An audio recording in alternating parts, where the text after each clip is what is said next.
We talk an awful lot about how just simply grabbing a bag of seed and heading for the first opening you find, planting the food plot, well, that's a mistake. It's a mistake because how are you going to get there? How are you going to hunt? How are you going to get out? Find those stand sites first. What we haven't talked anywhere near enough about is, you know what? It's more than location for hunting. We need locations that our plantings can thrive as well. We need a proper seed bed, all that good stuff. So what do we need for those parts of the equation? First off, plants need sun. They need sun to go ahead and, and create food and grow. Okay, without sun, you're gonna have if you get growth at all, you're gonna have really thin, tall, spindly, reachy plants. Some plantings can do better with less sun than others.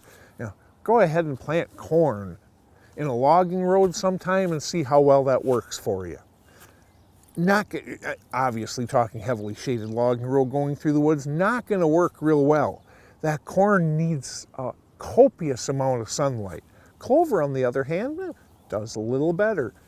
It likes sun as well, but definitely does better in slightly shaded areas, such as that logging road, especially if you go ahead and do a little edge feathering on both sides to open up the amount of sunlight that can get in.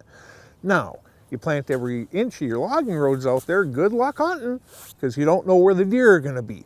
But those logging roads are nice choices for a planting such as clover, because if it can get 5-6 hours of sun a day, even if it's partially shaded sun, that clover can grow. Cereal rye, same thing.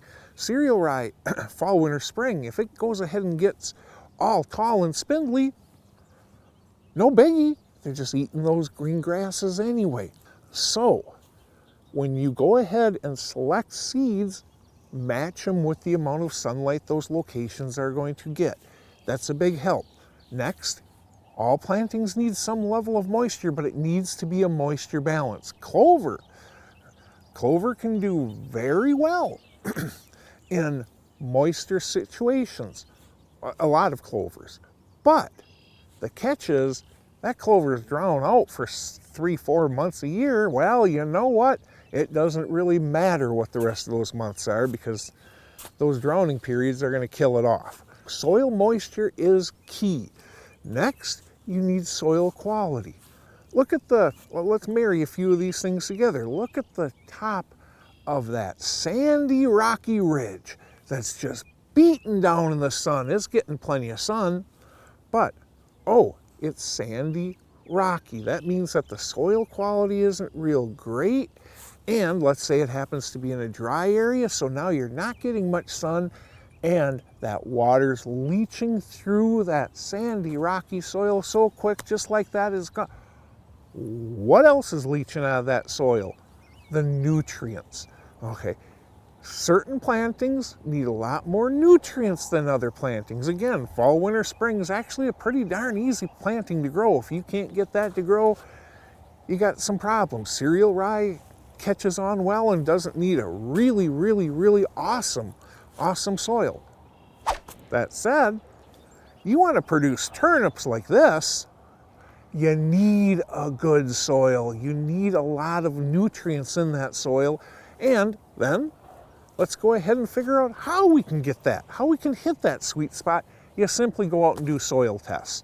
Soil tests are nothing more than take that proposed planting area and take random samples.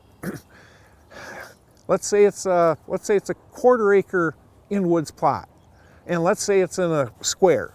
I'm going to go just in from the 4 corners, and I'm going to take 1 sample from the center as well, so I'll have 5 samples from that. I'm going to scoop down I'm just going to go ahead and take a good sized spoon, scoop down a couple inches, not more than 3 or 4, because that's about how far the roots are going to go on a lot of these plantings. Put it into a sandwich baggie. Okay, all 4 or 5 of those sample locations I'm going to put in that baggie. I'm going to take it down to a co-op, and I'm going to say, please have this tested for cereal rye. Please have this tested for white clover. Please have this tested for purple top turnips, whatever the heck I'm planning on planting in there. You do that soils test, and now you know exactly what you need for nutrients in that soil, and most importantly, you know what you need to hit for a pH. Lime is comparatively cheap. If your planting thrives in a pH from 6 to 6.5 and you're sitting there at a 5.0 pH, guess what? What that really means is those plants are not going to be able to uptake those nutrients and utilize them anywhere near as effectively. You are going to have to put a heck of a lot more fertilizer on at 5.0 than you ever would at 6.5 for that planting that thrives from 6 to 6.5. That's their sweet spot, right in that range. That's when they can go ahead and extract the maximum amount of nutrients from that soil most efficiently. Okay, so by going ahead and applying lime to kick that pH into the sweet spot, now we don't have to use anywhere near as much fertilizer, truly expensive fertilizer in most cases, to get an absolutely thriving plot. Next, we need to look at controlling weeds. There's really two ways of doing it. One is with chemicals. Stuff like Roundup. You go out there, you spray it, it's a contact herbicide, it kills everything it comes in contact with. That's not entirely true, but kills most plant life it comes in contact with.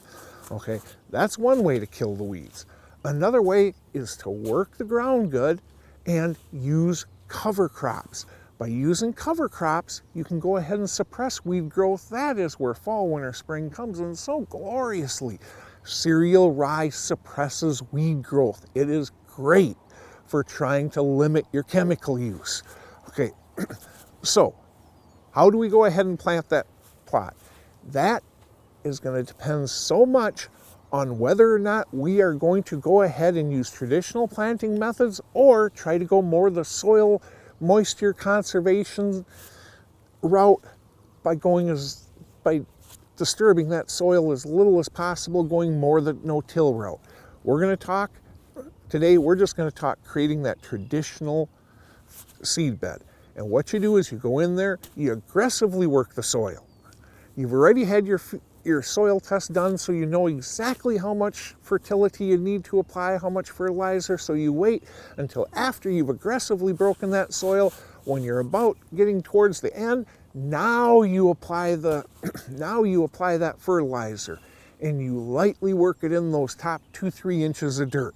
Okay, then go ahead and drag or cultipack that seed bed. Make it nice and flat. That is a mistake so many people miss right there.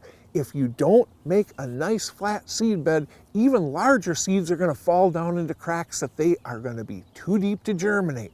Okay, so cultipack, drag, create that firm seed bed. If it's a small seed planting such as clover, brassica, something of that nature, you can go ahead and just top seed, walk away and wait for rain, or do another light cultipack or drain. If it's a larger seed and you don't have a seed drill, such as corn, what you can do is apply it at approximately 125 to 150% the suggested planting rate and lightly disc it in. And then go over and do a light packing or dragging. Okay, and then all you have to do is pray for rain. You follow those steps and it can make a really big difference. Final thoughts, brought to you by Huntworth. Creating a thriving plot is not just finding a great spot to hunt. We need a balance of sun, a soil moisture balance, and soil quality. There's all sorts of little details that you can address to create that thriving plot, and guess what? You want to create a thriving plot, especially as we start struggling with more and more drought, too much rain type scenarios. You know what?